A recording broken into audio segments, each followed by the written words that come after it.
Halo Sobat Tamu Kasidah, kembali lagi dengan Bincang Rohani edisi Kristen Protestan bersama saya Rambu Maina Tartarap dan rekan saya Abinaya Fars Jauza.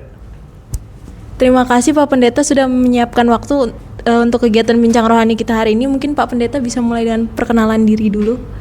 Halo semuanya, saya Pendeta Rahmat Paskah Raja Guguk, Gembala Jemaat di GKI Gereformit Semarang. Salam kenal. Baik, mungkin langsung saja kita mulai dari pertanyaan paling pertama, yakni banyak orang sering mendengar istilah Kristen Protestan dan Kristen Katolik. Bahkan keduanya sama-sama, setahu saya, percaya kepada Tuhan Yesus Kristus. Namun dalam praktik ibadah, tradisi, dan struktur gereja terlihat cukup berbeda. Sebenarnya apa sih yang membedakan antara Kristen Protestan serta Kristen Katolik? Ya, ini tidak terlepas dari satu studi sejarah yang cukup panjang begitu ya. Jadi memang awalnya itu tidak ada perbedaan antara Katolik dan Protestan ketika Yesus Kristus mengutus murid-muridnya untuk mulai mengajarkan apa yang menjadi ajarannya. Ya, terus para murid yang ada 12 orang ini pergi ke seluruh dunia untuk mengajarkan ya. Di dalam Kisah Para Rasul ini saya ringkas saja ya, maka banyak orang yang menjadi percaya. Jadi awal sekali gereja itu tidak melembaga, tapi kelompok-kelompok orang yang percaya kepada pribadi Yesus karena pengajaran para rasul.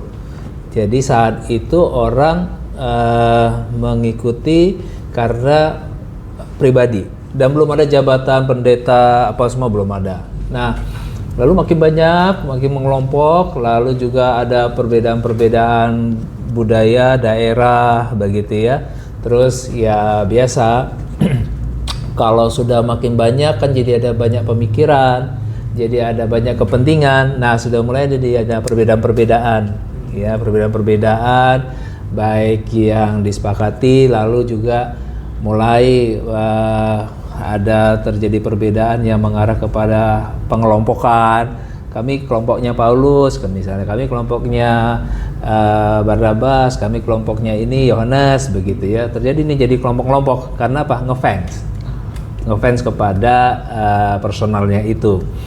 Nah, baru dalam perjalanan panjangnya ketika kalau di dalam sejarah gereja itu ya abad keempat lah gitu, keempat keenam ada seorang kaisar Roma bernama Kaisar Konstantinus ya. Nah, dia percaya kepada Kristus, jadi Kristen, lalu dia melembagakan di gereja. Jadi dia mengatakan agama Kristen menjadi agama resmi kaisar gitu. Nah, sejak itulah mulai gereja tertata. Jadi ada hierarkinya, ada pemimpinnya. Ya, jadi ada pemimpin tertingginya yang kalau dulu memang masih disebut paus ya. Terus ada jadi kayak kepala negaranya ya, jadi ada pemimpinnya, terus ada mulai jabatan-jabatannya. Nah, lalu juga ibadah tidak lagi spontanitas. Kalau awal-awal itu spontanitas, orang mau nyanyi-nyanyi ya, orang mau mendengarkan pengajaran Kristus ya. Nah, kalau sekarang karena itu sudah menjadi satu agama resmi negara ya, maka diatur seperti negara. Jadi ketika orang mau berjumpa dengan kaisar ya, pasti ada yang nyambut dulu ya, terus ada urutan-urutannya ya. Nah, kalau orang mau berjumpa dengan raja aja ada aturannya ya. Nah, si kaisar bilang lah, kita ketemu sama Tuhan yang adalah raja di atas segala raja juga harus tertib gitu. Harus diatur ya. Nah, mulai ada aturan-aturan. Nah, itu yang dinamakan liturgi. Ya, liturgi itu tatanan aturan untuk orang mau berjumpa dengan Tuhan ya, yang diawali dari tradisi di kaisar sebetulnya, ya, di kekaisaran. Nah, dalam perjalanannya karena ini sudah mulai lembaga, ada pemimpin dan terganti proses kepemimpinan, ya begitu sekarang manusia ya, ketika sudah berkuasa kan ya. Nah, mulai ada pro kontra, ya, ada yang tidak suka, ya, lalu ada yang mulai berbeda, dikatakan ini pemberontak, ya. Nah, mulai ada hukum yang berbeda dihukum, ya. Nah, mulai ada polisi-polisinya, ya, ada pengawal-pengawalnya, lalu mulai ada hukuman-hukuman di sana. Nah, jadi gereja itu sudah mengarah kepada pemerintah, gitu. Nah, dalam pengajarannya pun dalam waktu itu masih sama semua, belum ada Katolik, belum ada Protestan, gitu ya. Tetapi di dalam perjalanan panjang berabad-abad, mulai manusia tadi itu ketika sudah berkuasa, ketika sudah mulai mengelompok, udah punya banyak aset, ya. Nah, sudah mulai mengarah kepada pengamanan kelompoknya, pengamanan ajarannya, ya. Ada sisi positifnya, ya. Sisi positifnya jelas jadi aturan mana yang benar, mana yang keliru. Karena waktu itu belum ada, kalau sekarang kan ada copyright ya, orang mengajarkan dia buat ini ajaran siapa gitu ya. Kalau dulu orang mau nyebut nama Paulus, siapa aja boleh. Jadi Paulus yang mana nih? Nggak tahu juga kita kan ya, zaman dulu.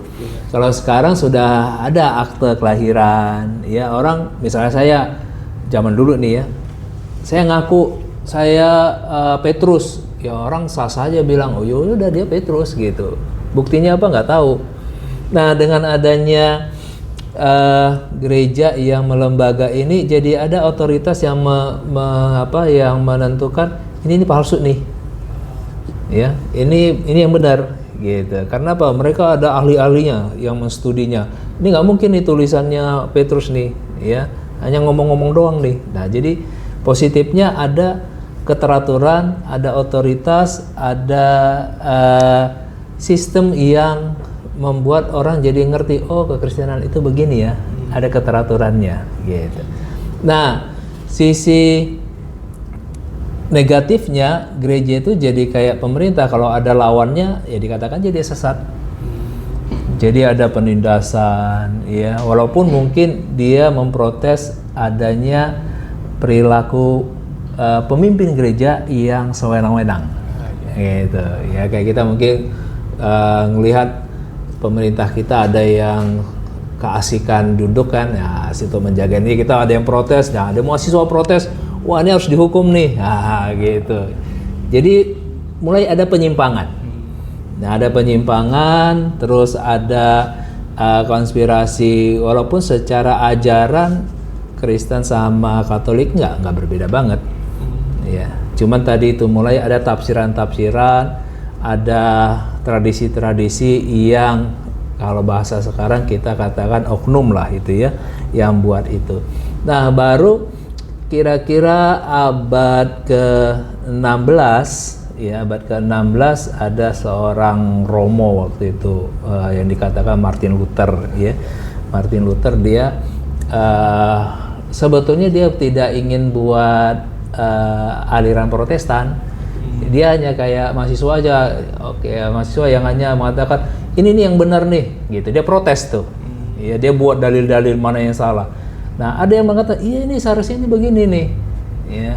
Tapi penguasa gereja pada saat itu marah, dianggap dia sesat. Nah, makin banyak nih kelompoknya Martin Luther ini. Nah, inilah jadi akhirnya mengelompok jadi Protestan, gitu. Mereka ingin memperbaharui. Nah, sejak itu mulai gereja terpecah-pecah. Gitu. Itu awalnya. Gitu. Saya boleh mengajukan pertanyaan lanjutan? Boleh, oh, ya. Mungkin kalau boleh tahu, apa sih referensi utama dari Martin Luther King? Kenapa beliau menganggap bahwa kekristenan yang ada pada zaman itu tuh agak menyimpang gitu, agak menyeleweng dari yang semestinya? Yang pertama jelas menganggap pemimpin gereja pada saat itu sudah dianggap seperti Tuhan, gitu. Lalu ada tradisi di sana yang mengkuduskan orang. Jadi dia protes, nggak ada, semua manusia berdosa gitu. Lalu apa yang dikatakan pemimpin gereja pada saat itu seperti kayak titah Tuhan, nggak boleh dilanggar. Nah dia protes, enggak, yang benar itu adalah firman Tuhan, bukan omongannya orang ini gitu ya. Lalu ada waktu itu karena zaman itu ada perang salib ya, perang salib, negara butuh uang banyak untuk membiayai perang. Nah lalu ada satu yang fatal pada saat itu, gereja mengeluarkan surat pengampunan dosa.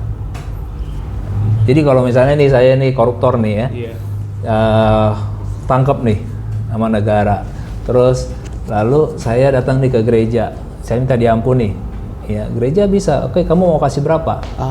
Yang penting bayar. Dia bayar. Nah terus dianggap ini dia nggak berdosa nih, nah, atau saya berzinah gitu misalnya, ya, ketahuan nih, dikatakan enggak, dosanya sudah diampuni karena saya bayar. Nah lama-lama Martin Luther pikirkan, loh berarti orang kaya ya lolos terus nih dengan dosa-dosanya. Iya. Nah, Malah kesannya kayak pay to win gitu. Iya, gitu. Karena waktu itu negara memang butuh uang. Nah, kerjasamanya sama gereja. Nah, itu yang paling jelas dia protes, bahwa dia katakan bahwa semua dosa manusia itu diampuni hanya karena anugerah Tuhan, bukan lewat gereja. Lalu ada kan itu ya, sola fide, sola gratia, sola scriptura, yang paling keras dia sampaikan di sana. Itu sih puncaknya, itu arahnya ke sana. Oke. Selanjutnya untuk pertanyaan yang kedua, Pak, kan saat ini kita sedang berada dalam suasana menjelang Paskah atau yang biasa disebut dengan masa Prapaskah. Nah, dalam tradisi gereja yang dikenal sebagai masa Prapaskah ini, kita sering dengar term-term kayak berpantang, pertobatan, atau juga peringatan Rabu Abu. Sebenarnya bagaimana alur dan makna Prapaskah dalam kehidupan Kristen Protestan, dan apa hubungannya Rabu Abu sama masa-masa tersebut? Ya, itu saya katakan tadi, ada hal yang positif dari gereja ini melembaga. Jadi dibuat satu siklus bagaimana orang percaya untuk dia belajar tentang ataupun meneladani Kristus, ya. Jadi dibuat sebuah siklus kehidupan Kristus untuk umat itu bisa belajar, ya, mulai dari masa Advent, dia kelahirannya, terus lah sampai dia masa sekarang ini, masa penderitaan Kristus, baru nanti masa rasul-rasul. Jadi kita belajar iman Kristen itu dari sejarah, dari Kristus datang, lalu dia penderita, mati, lalu bangkit dan naik ke surga, lalu ada Roh Kudus, ya, Roh Kudus diturunkan, terus naik, terus kembali kepada rasul-rasul. Nah, masa Prapaskah ini masa orang menghayati perjalanan Kristus, mulai dari dia menderita sampai masa kebangkitannya, gitu. Nah, Rabu Abu itu satu state, begitu ya. Bagaimana kita bisa menerima anugerah Tuhan ketika kita mulai sadar akan siapa sih kita sebetulnya. Kita ini kan abu. Jadi kita manusia kan, kalau di kekristenan itu manusia diciptakan dari debu. Ya, kita bukan langsung turun dari surga, ya. Jadi mengingatkan kita ini abu loh, ya. Jadi jangan mulia-mulia banget menganggap kamu ini hebat begitu. Jadi kita semua itu dari abu, ya. Lalu kedua, bahwa abu itu menandakan sebuah pertobatan. Orang jadi sama seperti abu, nothing, gak ada yang berharga di sana, jadi dia harus ngaku dia bertobat. Jadi penerimaan Kristus itu diawali dari sebuah pertobatan, itu maknanya abu. Jadi bisa menghayati penderitaan Kristus, bahwa yang ditebus itu adalah manusia kita yang berasal dari debu dan harus nanti dimuliakan dalam kebangkitannya. Gitu siklusnya. Jadi masa prapaskah ini semacam masa refleksi begitu Ya, bagi masa umat refleksi. Kristen. Dan dalam masa refleksi itu ada masa puasa, kita menahan diri, mengendalikan diri, jadi tidak pada ritusnya, tapi pada kita berpantang untuk apa? Mana yang lebih kuat yang menguasai kita. Nah, kita pantang. Misalnya kita nggak tahan lapar nih, lapar tuh membuat kita jadi rakus gitu ya. Nah, kita bisa nggak mengendalikan lapar. Terus kalau ada orang, saya nggak bisa Pak, tapi rokok misalnya, rokok itu terlalu membuat saya candu. Nah, kamu berani nggak? Bisa nggak berpantang rokok? Ya, bisa gitu. Selanjutnya untuk pertanyaan ketiga. Mungkin masih berkaitan dengan Rabu Abu tadi. Setahu kami ya, tidak semua gereja melaksanakan Rabu Abu. Misalnya di beberapa gereja seperti GKI yang ada di sini ada Rabu Abu, tapi di sinode lain kayak GBI biasanya tidak merayakannya. Nah, apa yang menjadi perbedaan atau penyebab adanya perbedaan ini? Ya ada lectionary namanya ya. Jadi ada kayak tadi itu yang saya katakan, gereja yang melembaga lalu menstrukturkan, lalu membuat sistematika orang membaca Alkitab, sejarah Alkitab itu seperti apa. Jadi ada namanya kalender gerejawi. Jadi kalau sinode atau gereja itu memakai dasar liturgi ataupun ajaran mereka dari kalender gerejawi ini, pasti mereka lakukan Rabu Abu gitu. Karena itu sebuah siklus kegiatan ya. Jadi Rabu Abu dimulai dari Rabu Abu, nanti ada masa Prapaskah, ada Kamis Putih yang mengingatkan tentang Yesus Kristus yang membasuh kaki murid-muridnya. Baru nanti ada masa Jumat Agung, penyaliban Kristus, ada Sabtu Sepi, itu masa Yesus dalam kubur. Lalu hari Minggu itu kebangkitan Kristus. Nah, kalau gereja lain yang tidak memakai Rabu Abu, pasti dia tidak memakai kalender gerejawi ini, yang fokusnya kepada Paskahnya saja. Karena Yesus sudah bangkit, ya sudah, mereka buat ibadah yang sifatnya lebih pada perayaan, pada seremonial. Kalau kita di GKI dan beberapa gereja, pasti Katolik pasti ya, nggak hanya Katolik sih, kalau di gereja dunia itu ada Episkopal, ada Anglikan ya, mereka pakai itu karena itu sebuah tradisi gereja dunia. Berarti semua itu tergantung dengan acuan dari gereja itu ya. Betul Ya, baik. Untuk pertanyaan berikutnya.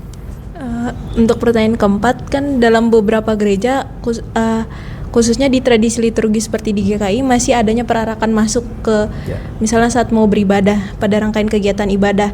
Namun banyak di gereja modern yang pendetanya sekedar naik ke panggung aja atau sekedar masuk aja. Apa makna dari perarakan masuk dalam ibadah dan mengapa gereja Sinode GKI itu masih mempertahankan tradisi ini? Ya, kembali lagi kepada aspek sejarah yang lalu ya. Kaisar Konstantinus bilang, loh, kalau kalian mau menghadap raja aja itu harus tunduk. Ya. Terus kalau raja mau berdiri kan mereka ikut berdiri. Kalau kepada manusia aja kalian bisa perlakukan begitu, kenapa bukan kepada Tuhan? Ya. Nah, lalu Tuhan itu disimbolikkan ya, bukan pada pendetanya, tetapi Alkitab yang dibawa, firman Tuhan. Sehingga kalau di GKI kita ada penatua yang bawa Alkitab di depan, nah pendetanya di belakang. Dan umat menyambut masuknya firman itu ya, mewakili hadirnya Tuhan dengan apa? Dengan sikap hormat dia berdiri.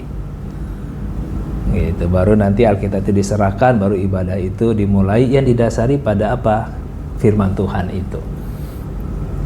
Nah, kalau gereja lain masih menganggap ini kan sebuah celebrate begitu ya, sebuah perayaan. Jadi yang namanya perayaan, orang nggak ada ritus-ritus seperti penyambutan begitu. Ya, kalau orang mengadakan konser kan ada MC-nya, nyanyi, udah begitu aja kan. Oke. Kalau di GKI masih memaknai ibadah itu bukan sekedar nyanyi-nyanyian saja ataupun perayaan, tapi satu perjumpaan orang kepada Tuhan yang agung dan mulia. Gitu. Jadi kalau kita berjumpa dan mau menyambut Tuhan yang agung, kita harus ngikutin tatanan dan sikapnya pun harus menghormati. Gitu. Jadi kalau di GKI sendiri mereka masih sangat kental terhadap liturgi gitu ya? Ya masih harus ngikutin. Jadi nggak bisa, misalnya sudah ada liturginya, terus pendetanya bilang saya mau yang begini bisa. Ya, mungkin saat itu dia bisa lakukan, setelah itu dia nggak diundang lagi maksudnya. Untuk pertanyaan berikutnya. Baik, mungkin untuk pertanyaan berikutnya lebih kepada tata ruang dalam gerejanya ya Pak. Boleh. Siap. Jika mengunjungi berbagai gereja, kita dapat melihat berbagai bentuk tata ruang gereja yang beda-beda. Ya. Ada gereja yang menampakkan salibnya di tengah, ada juga yang di samping, dan bahkan ada yang tidak menampakkan salib secara mencolok. Selain itu, di gereja seperti GKI mimbar biasanya berada di tengah dengan majelis jemaah di sisi kiri dan kanan. Okay. Mengapa terdapat perbedaan tata ruang yang seperti ini, dan apa makna di balik perbedaan tersebut? Ya, tata ruang ibadah itu sangat terkait kepada teologi yang dianut begitu ya. Seperti saya bilang tadi, kalau gereja menganut bahwa ibadah itu sebagai sebuah perayaan, maka mimbar mereka ya sudah kayak berupa panggung gitu. Karena orang bisa menari, menyanyi, itu sebuah perayaan ya, terus dengan lighting, karena itu menunjukkan ibadah suatu sukacita. Nah, kalau kami di GKI tadi yang saya bilang, ini tidak sebuah panggung, tapi sebuah perjumpaan umat dengan Tuhan ya. Dan perjumpaan itu ditata oleh pelaksananya, yaitu pendeta dan penatua, dan ada umat yang mengambil peran dengan dia menyanyi, main musik gitu ya, gitu. Tapi yang penyelenggara itu adalah majelis, sehingga dia ada di depan ya. Nah, majelis di kanan kiri itu sebagai penanggung jawab, dialah seperti kalau konser gitu ya, dia kondaknya, dia yang mengatur kapan ini harus ngadakan kantong persembahan ya, terus pelaksanaannya seperti apa ya, dia ikut yang mengatur dan menata, jadinya dia ada di depan. Nah, mimbar itu kalau di kami ada di sentral tengah, kalau di beberapa gereja ada dia yang lebih tinggi ya, gitu ya. Nah, kalau di Protestan, mimbar itu menjadi sentral dari perjumpaan umat dan Tuhan, yaitu firman, penguraian firman, pembacaan firman. Jadi dia yang harus di depan dan ada di atas gitu. Nah, kalau di Katolik dia altar ya, altar sebuah ritus bagi mereka ya, satu seremonial begitu. Jadi kalau di GKI kita mimbarnya agak mencorok karena itu menunjukkan yang kita utamakan itu dengan firman-Nya, kan disitulah Tuhan yang bersabda. Kalau terkait penempatan posisi salib, Pak? Kalau salib sebetulnya di GKI tidak ada makna tertentu. Jadi ya bisa di tengah, bisa di pinggir. Sebetulnya itu sebagai simbolik aja. Ada pun boleh, nggak ada pun sebetulnya nggak apa-apa juga. Cuman aneh aja gereja nggak ada salib ya. Iya sih. Kayak kehilangan identitas sih. Baik. Nah, satu lagi yang beda sebetulnya di tata ruang Protestan dan Katolik ya. Itu satu sisi kalau menurut saya sih ya, satu kekurangan di Protestan yang hilang karena waktu itu ada perbedaan dengan Katolik. Bahwa kalau coba lihat di gereja-gereja Katolik itu banyak hiasannya. Ya pasti ada, kalau gereja Katolik itu pasti dia ada lukisan jalan salib tuh. Ya. Kalau coba lihat masuk di Protestan, tidak ada dekorasi apapun, ya, tidak ada lukisan, tidak ada patung, ya, hanya ada salib yang tidak ada korpusnya. Setelah itu blong-blongan. Ya. Nah, karena dulu menganggap itu sebagai satu penyembahan berhala yang dituduhkan ke Katolik, ya. karena mereka berdoa di depan patung gitu. Tapi setelah dalam peninjauan dan studi yang lebih mendalam, itu ternyata hanya sebagai suatu manifestasi. Kita kalau misalnya mau meditasi kan ada lilin, ada apa untuk lebih mendekatkan gitu ya. Nah di Protestan dianggap itu semua berhala, jadi gereja nggak boleh ada lukisan, nggak boleh ada patung, yang boleh hanya ada lilin ataupun salib doang. Tapi sebenarnya di dalam Kristen sendiri boleh melukis atau membuat patung gitu nggak sih Pak? Bisa aja tergantung memang sinodenya, dan memang tidak ada ritual yang mengarah kepada patung itu. Cuma kalau ditempatkan di gereja takutnya malah dianggap sesembahan gitu. Jadi ada begini ya, jangan ini Katolik nih ya gitu. Hanya hanya satu pemahaman saja sih. Baik, terima kasih Pak. Baik, mungkin satu pertanyaan terakhir Pak. Siap. Ini yang jadi pertanyaan terbesar saya juga Pak. Kan di dalam Alkitab khususnya di Kisah Para Rasul 2 ayat 46 diceritakan bahwa jemaat mula-mula sering berkumpul memecah roti bersama. Nah hal ini kan sering dijadikan kaitan perjamuan kudus sebagai lambang tubuh dan darah Kristus. Namun di praktik gereja sekarang perjamuan kudus itu tidak selalu dilakukan di setiap ibadah seperti gereja Katolik. Apa alasan dibalik hal ini? Ya, kalau gereja mula-mula kan lebih menekankan memang pada saat itu mereka disatukan itu di dalam pada pribadi Kristus ya, dengan situasi bahwa mereka kan terus diancam. Jadi untuk menguatkan iman mereka, mereka selalu membuat perjamuan itu supaya mereka makin kuat begitu ya. Terus kedua, memang itu ada tradisi di orang Yahudi itu makan bersama. Yesus pun melakukan itu kan, ketika ada perayaan Passover, mereka menghayati lepasnya bangsa Israel dari perbudakan Mesir. Jadi mereka makan ya, merayakan itu. Nah, Yesus melakukan begitu ya. Nah, terus kenapa kita nggak tiap ibadah ya? Kalau di Katolika mereka lakukan itu tiap Ekaristi ya. Nah, kalau di Protestan itu menganggap sebagai satu simbol saja. Ya, satu simbol untuk kita mengenang, mengingat ya. Nah, tapi yang lebih penting apa? Lebih penting adalah setiap hari kita harus belajar firman Tuhan. Itu kan suatu lambang ya. Jadi lambang itu kalau terus-terusan dipraktekkan nanti lama-lama jadi bosan. Gitu. Jadi skala sekarang kita nggak ada aturan yang baku sih. Kalau kami di GKI minimal dia setahun 4 kali ya, pasti setiap Jumat Agung itu mereka akan lakukan mengenang kematian Kristus. Kalau mereka mau buat setiap bulan juga ya boleh gitu ya. Tidak ada keharusan di situ karena sifatnya pada satu momen saja untuk mengenang apa yang dikatakan Kristus gitu. Jadi momen di situ bukan lagi sekedar soal makan, tapi soal penghayatan pada tubuh dan darah Kristus waktu Yesus mengadakan perjamuan malam terakhir. Jadi kalau misalnya di gereja mula-mula itu sebagai salah satu sumber untuk mendapatkan kekuatan, kalau di gereja sekarang cuman sekedar mengingat saja. Lambang Mengingat. Oke. Mungkin cukup sekian pertanyaan dari kami.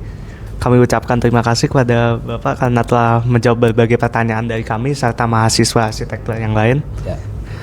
Mungkin sekian dari Bincang Rohani edisi Kristen Protestan kali ini. Kurang lebihnya mohon maaf. Sampai jumpa di pertemuan berikutnya. Dadah.